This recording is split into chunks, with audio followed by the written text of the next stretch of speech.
Phone tapping కేసులో BRS working president KTR ను విచారించనుంది SIT. ఇవాళ ఉదయం 11 గంటలకు జూబ్లీహిల్స్ పిఎస్ లో ఎంక్వైరీ చేయనుంది. నిన్న బీఆర్ఎస్ వర్కింగ్ ప్రెసిడెంట్ కేటీఆర్ కు సిట్ 160 సిఆర్పిసి కింద గురువారం నోటీసు జారీ చేసింది. ఇక ఇవాళ విచారణ జూబ్లీహిల్స్ లోని తమ కార్యాలయానికి రావాలని ఏసీపీ పి వెంకటగిరి సూచించారు. ఈ నెల 20న ఇదే కేసులో హరీష్ రావును విచారించగా కేటీఆర్ కు నోటీసు జారీ చేయడం ప్రాధాన్యత సంతరించుకుంది.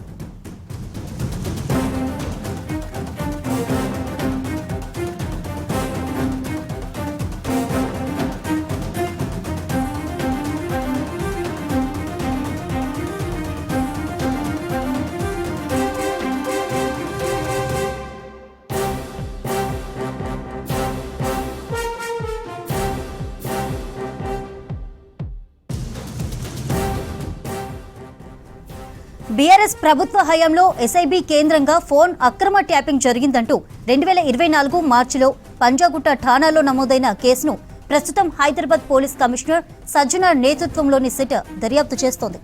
ఈ కేసు దర్యాప్తులో భాగంగానే తాజాగా కేటీఆర్ ను విచారణకు పిలిచింది. వాస్తవానికి కేసు నమోదై దాదాపు 2 ఏళ్లు కావస్తున్నా దర్యాప్తు ఇంకా పూర్తి కాలేదు. ప్రధాన నిందితుడు ప్రభాకర్ రావు చాలా కాలంగా అమెరికాలోనే ఉండిపోవడంతో దర్యాప్తు అనుకున్న రీతిలో ముందుకు సాగలేదు. ప్రభాకర్ రావుపై రెడ్ కార్నర్ నోటీసు జారీ కావడంతో కొద్ది రోజుల క్రితం అమెరికా నుంచి వచ్చి పోలీసుల ఎంక్వైరీకి అటెండ్ అయ్యారు. ఆయన్ని విచారించిన క్రమంలో లభించిన సమాచారం ఆధారంగా ప్రస్తుతం సిట్ దర్యాప్తును వేగవంతం చేసింది.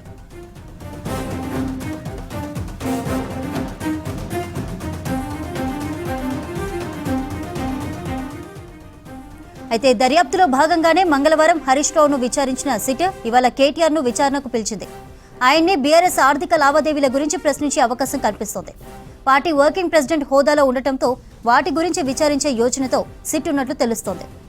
ఎస్యూబీ ఓఎస్డీగా పనిచేసిన ప్రభాకర్ రావు బృందం తనను బెదిరించి బీఆర్ఎస్ కు 12 కోట్ల ఎలక్టోరల్ బాండ్లతో పాటు ప్రైవేటు పంచాయతీలో మరికొందరికి 3 కోట్లు ఇప్పించారంటూ వ్యాపారి శ్రీధర్ రావు సిట్కు గతంలో ఫిర్యాదు చేశారు. మరికొందరు వ్యాపారులు సైతం ఇదే తరహా ఫిర్యాదులు చేసినట్టుగా తెలిసింది. ఈ విషయాలపై కేటీఆర్ ను ప్రశ్నించే అవకాశం ఉన్నట్లు సమాచారం.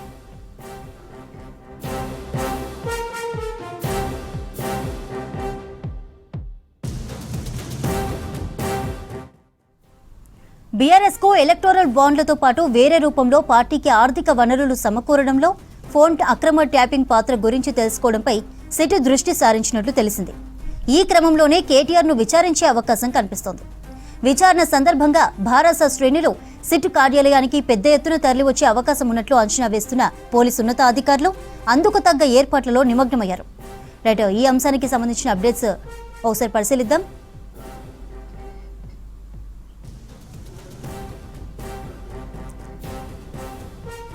రైట్, ఈ అంశానికి సంబంధించిన అప్డేట్స్ రామ్ ప్రసాద్ లైవ్ ద్వారా అందిస్తారు.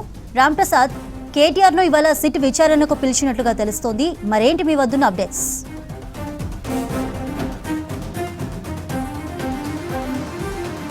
ఎస్ చంద్రిక, తెలంగాణ రాష్ట్ర వ్యాప్తంగా సంచలనం సృష్టించినటువంటి ఫోన్ ట్యాపింగ్ కేసుకు సంబంధించి బీఆర్ఎస్ వర్కింగ్ ప్రెసిడెంట్ కేటీఆర్కి అయితే నిన్న నోటీసులు జారీ చేయడం జరిగింది. ఇది ఒక కీలక పరిణామంగా చెప్పవచ్చు. మనం ప్రస్తుతం నార్సింగ్లో ఉన్నటువంటి కేటీఆర్ నివాసం వద్ద అయితే ఉన్నాం. ఎందుకంటే ఇప్పటికే ఈ ఫోన్ ట్యాపింగ్ కేసుకు సంబంధించి అయితే మార్చి 10, 2024లో కేసు నమోదైనప్పటి నుంచి అయితే చాలామంది ఇటు అధికారులతో పాటు ప్రజాప్రతినిధులు, అదేవిధంగా ఫోన్ ట్యాపింగ్కి గురైనటువంటి బాధితులు, వీరందరికీ సంబంధించినటువంటి ఒక స్టేట్మెంట్లను రికార్డ్ చేసినటువంటి సిట్ అధికారులు అయితే ఇటీవల నూతనంగా ఏర్పాటు చేసినటువంటి సిట్ నేపథ్యంలో మనం చూస్తే ఇదే కేసుకు సంబంధించినటువంటి ప్రధాన నిందితుడు A1గా ఉన్నటువంటి ప్రభాకర్ రావును ఇటీవల సిట్ అధికారుల బృందం అయితే ఇటు విచారణ చేయడం జరిగింది. విచారణకు సంబంధించి తాను ఇచ్చినటువంటి నివేదిక స్టేట్మెంట్ను ఆధారంగా చేసుకొని అయితే ఈరోజు సిట్ అధికారులు ఇటు మనం చూస్తే గత 3 రోజుల క్రితం ఇటు హరీష్ రావును విచారణకు రావాల్సిందిగా ఆదేశించిన క్రమంలో విచారణకు హాజరైనటువంటి బీఆర్ఎస్ కీలక నేత హరీష్ రావు, అదేవిధంగా ఈరోజు బీఆర్ఎస్ పార్టీకి సంబంధించినటువంటి వర్కింగ్ ప్రెసిడెంట్ కేటీఆర్ కూడా ఇటు సిట్ విచారణకు హాజరు కావాల్సిందిగా నిన్న సాయంత్రం అయితే ఇటు నందినగర్లో ఉన్నటువంటి కేటీఆర్ నివాసంలో నోటీసులను జారీ చేయడం జరిగింది. ఈ నోటీసులకు స్పందించినటువంటి కేటీఆర్ ఈరోజు ఉదయం 11 గంటలకు జూబ్లీహిల్స్లో ఉన్నటువంటి సిట్ కార్యాలయానికి అయితే విచారణకు హాజరు కాబోతున్నట్టు మనకు తెలుస్తోంది. మనం ప్రస్తుతం ఇటు ఇక్కడ కేటీఆర్ నివాసం వద్ద ఉన్నాం. ఇటు బీఆర్ఎస్ పార్టీ వర్కింగ్ ప్రెసిడెంట్ కావడంతో అయితే ఇప్పటికే బీఆర్ఎస్ పార్టీకి సంబంధించినటువంటి మాజీ ఎమ్మెల్యేలు, అదేవిధంగా ప్రస్తుత ఎమ్మెల్యేలు, మాజీ మంత్రులు, బీఆర్ఎస్ పార్టీకి సంబంధించినటువంటి సీనియర్ నాయకులు అందరూ కూడా వచ్చి ఇటు కేటీఆర్ను కలుస్తూ ఉన్నారు. ఎందుకంటే విచారణకు హాజరు కాబోతున్న క్రమంలో ఇప్పటికే మనం చూస్తే కేటీఆర్ గతంలో కూడా పలు కేసులకు సంబంధించినటువంటి విచారణను కూడా ఎదుర్కోవడం జరిగింది. ఇటు ఈ కార్ రేస్ కానీ అదేవిధంగా తదితర కేసులలో కూడా ఇప్పటికే విచారణ ఎదుర్కొన్నటువంటి కేటీఆర్కి సంబంధించి ఈరోజు ఫోన్ ట్యాపింగ్ కేసులో తొలిసారిగా ఇటు విచారణకు హాజరు కాబోతున్నటువంటి క్రమంలో అయితే విచారణను ఎదుర్కోబోతున్నటువంటి సందర్భంలోనే కేటీఆర్ను కలిసేందుకు చాలామంది నాయకులు అయితే ఇక్కడికి వస్తూ ఉన్నారు. ముఖ్యంగా ఇటు కేటీఆర్ ఈరోజు ఉదయం 11 గంటలకు జూబ్లీహిల్స్లో ఉన్నటువంటి సిట్ కార్యాలయం వద్ద విచారణ ఎదుర్కొనున్న నేపథ్యంలో తన ఇంటి వద్ద అయితే ఇటు మనం చూడవచ్చు బీఆర్ఎస్ పార్టీకి సంబంధించినటువంటి మహిళా కార్యకర్తలు, అదేవిధంగా బీఆర్ఎస్ పార్టీకి సంబంధించినటువంటి వివిధ జిల్లాల నాయకులంతా కూడా ఇప్పటికే వచ్చి చేరుకోవడం జరిగింది.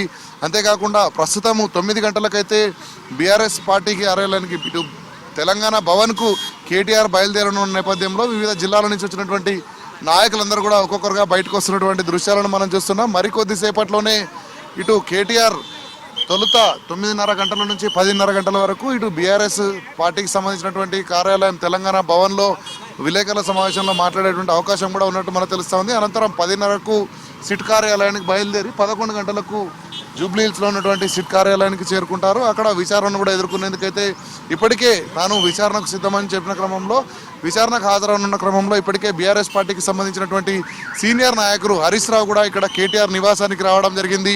కేటీఆర్తో ఇటు విచారణ ఎదుర్కోబోతున్న సమయంలో కొంత మంతనాలు జరిపినటువంటి విషయాన్ని కూడా మనం గమనించవచ్చు. ప్రస్తుతం కేటీఆర్కి సంబంధించినటువంటి కాన్వాయ్ అయితే ఇటు బయలుదేరి వెళ్తున్నటువంటి దృశ్యాలను చూడవచ్చు. మాజీ మంత్రులు శ్రీనివాస్ గౌడ్తో పాటు అదేవిధంగా కొంతమంది మంత్రులు, అదేవిధంగా గతంలో ఉన్నటువంటి సీనియర్ నాయకులందరూ కూడా ఇక్కడికి వచ్చి చేరుకోవడం జరిగింది మనం చూడవచ్చు. ఎందుకంటే ఇప్పటికే కేటీఆర్ ఇటు విచారణ ఎదుర్కోబోతున్న క్రమంలో ఇప్పటికీ విచారణను కూడా కేవలం సిట్కు సంబంధించినటువంటి విచారణలో ఇది కక్షపూరితంగానే వ్యవహరిస్తున్నారు తప్ప ఇక్కడ ఎలాంటి తప్పు మేము చేయలేదంటూ కూడా ఇప్పటికే కేటీఆర్ చెప్తున్నటువంటి విషయాన్ని మనం చూడవచ్చు. బీఆర్ఎస్ పార్టీ నాయకులంతా కూడా ఫోన్ ట్యాపింగ్కు బీఆర్ఎస్ పార్టీకి సంబంధం ఏంటని కూడా వారు చెప్తున్నటువంటి పరిస్థితి. అధికారుల తప్పిదానికి గతంలో ప్రభుత్వంలో పెద్దలుగా ఉన్న మాపై ఇలాంటి సిట్ విచారణ చేస్తున్నారు, కక్షపూరితంగా చేస్తున్నారు అటువంటి ఒక కామెంట్స్ కూడా చేస్తున్నటువంటి క్రమంలో ఈరోజు ఇప్పటికే కేటీఆర్ విచారణకు ఎదుర్కోబోతున్నట్లయితే మనకు తెలుస్తూ ఉంది. విచారణకు సంబంధించి తన నివాసం నుంచి అయితే వాహనాలు బయలుదేరుతున్నటువంటి దృశ్యాలను మనం చూస్తున్నాం. ఇదే కేసుకు సంబంధించి ఇప్పటికే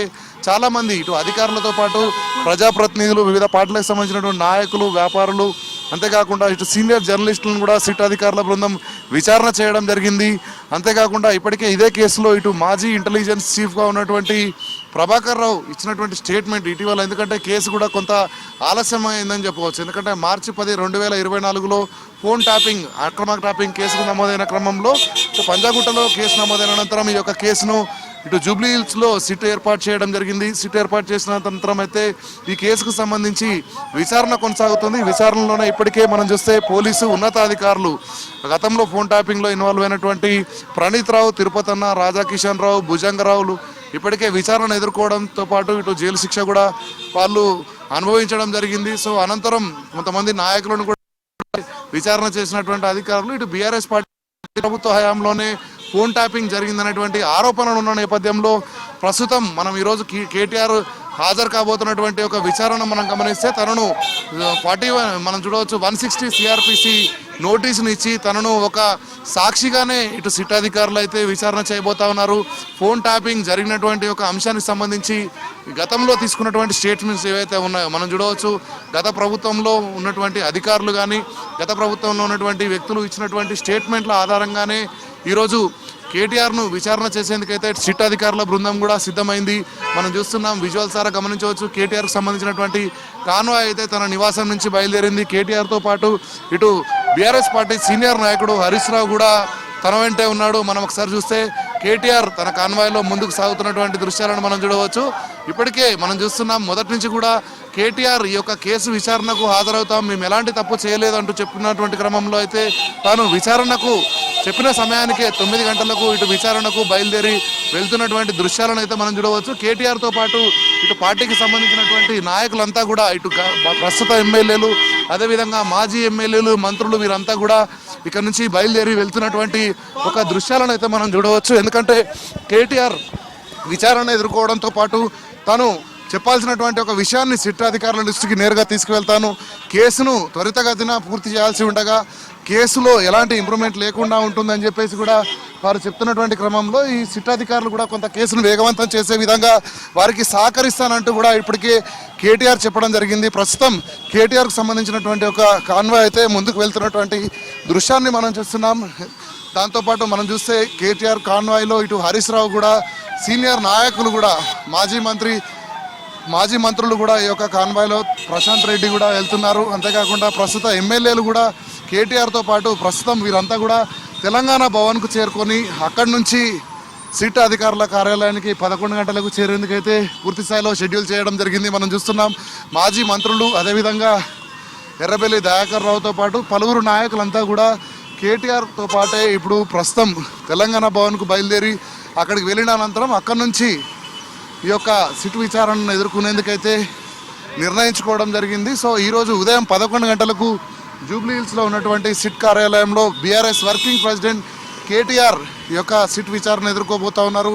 ఇప్పటికే హరీష్ రావు కూడా సిట్ విచారణను ఎదుర్కోవడం జరిగింది. ఇటీవల జరిగినటువంటి ఈ యొక్క సిట్ విచారణలో హరీష్ రావును 7.5 గంటల పాటు కూడా సిట్ అధికారుల బృందం విచారణ చేయడం జరిగింది. విచారణ కూడా తాను పూర్తిగా సహకరించడంతో పాటు తనకు ఎలాంటి సంబంధాలు ఉన్నాయి, ఎవరితో ఫోన్ ట్యాపింగ్ కేసుకు సంబంధించినటువంటి వివరాలు, తన వద్ద ఉన్నటువంటి వివరాలన్నింటినీ కూడా సిట్ అధికారులకు తెలియజేశానంటూ కూడా చెప్పడం జరిగింది. సో ఈరోజు కేటీఆర్కు సిట్ అధికారుల ప్రశ్నలు ఏ విధంగా సంధించబోతా ఉన్నారు, ఫోన్ ట్యాపింగ్ కేసులో గత ప్రభుత్వ హయాంలోనే జరిగింది కాబట్టి గత ప్రభుత్వంలో మంత్రిగా కొనసాగారు కేటీఆర్, అంతేకాకుండా కీలకంగా వ్యవహరించినటువంటి వ్యక్తిగా కూడా చెప్పుకోవచ్చు. సో ఫోన్ ట్యాపింగ్ ఎవరి ఆదేశాల మేరకు జరిగాయనేటువంటి కోణంలో అయితే సిట్ అధికారుల విచారణ కొనసాగేటువంటి అవకాశం ఉన్న క్రమంలో సో సాక్షిగా తనకు 160 సిఆర్పిసి కింద నోటీస్ ఇచ్చిన క్రమంలో తనకు నోటీసులో ఉన్న విషయాలు ఏంటనే విషయాన్ని కూడా ఇటు సిట్ అధికారుల బృందం ప్రశ్నించేందుకైతే సిద్ధమైందని తెలుస్తూ ఉంది. దీనికి సంబంధించి ఇప్పటికే సిట్ అధికారులు కూడా ప్రత్యేకంగా తనను సంధించాల్సినటువంటి ప్రశ్నలపై అయితే పూర్తి స్థాయిలో సిద్ధమైనట్టు మనకు తెలుస్తూ ఉంది.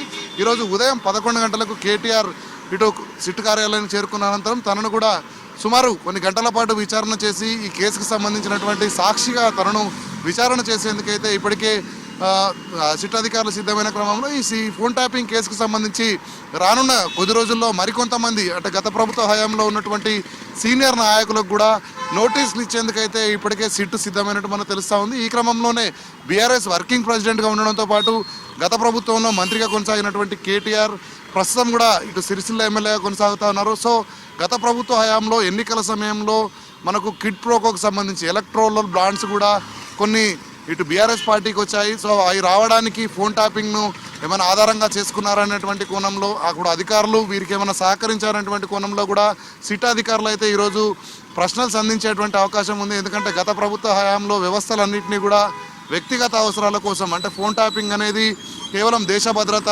అదేవిధంగా ఇక్కడ రాష్ట్రంలో ఎలాంటి అవాంఛనీయ ఘటనలు జరగకుండా ఉండేందుకు మాత్రమే ఈ యొక్క ఫోన్ ట్యాపింగ్ను ఒక వ్యవస్థ అనేది కొనసాగుతుంది. కానీ దీన్ని ఎన్నికల సమయంలో ఇటు ఎలక్టోరల్ బాండ్స్ను సేకరించేందుకు వివిధ వ్యాపార సంస్థలు కానీ అదేవిధంగా వ్యాపారాల నుంచి కానీ ఇటు ఆర్థిక లావాదేవీల కోసం వారిపైన నిఘా ఉంచినట్టు ఉన్నటువంటి ఒక ఆరోపణలపై కూడా ఈసారి అయితే ఈరోజు సిట్ అధికారుల బృందం కేటీఆర్ను విచారించేటువంటి అవకాశం ఉంది. సో ప్రస్తుతం ఇప్పుడే నార్సింగిలో ఉన్నటువంటి తన నివాసం నుంచి కేటీఆర్ విచారణ నేపథ్యంలో ప్రస్తుతం తెలంగాణ భవన్కు చేరుకుంటున్నారు. మరికొద్దిసేపట్లోనే తెలంగాణ భవన్కు చేరుకున్న అనంతరం అక్కడి నుంచి ఉదయం 10:30 గంటలకైతే భవన్ నుంచి ఇటు సిట్ కార్యాలయానికి జూబ్లీహిల్స్లో ఉన్నటువంటి సిట్ కార్యాలయాన్ని బయలుదేరుతారు.